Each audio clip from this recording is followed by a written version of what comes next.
Chu umamin sa tunay na dahilan ng hiwalayan nila ni Sian Lim. Hanggang ngayon ay naging palaisipan pa rin sa mga netizens ang patungkol sa totoong dahilan kung bakit naghiwalay ang longtime celebrity couple na sina Sian Lim at Kim Chu.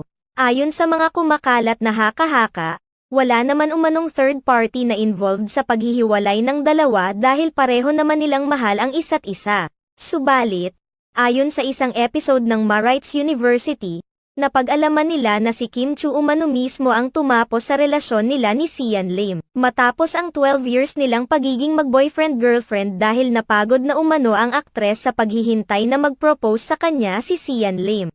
Handa na umano si Kim Chu na mag-settle down pero hindi pa umano handa si Sian Lim na lumagay sa tahimik dahil ayaw umano ng aktor na may kokontrol sa kanyang buhay na siyang mangyayari kung matatali na siya kay Kim Chu. Hindi naman ito ang unang pagkakataon na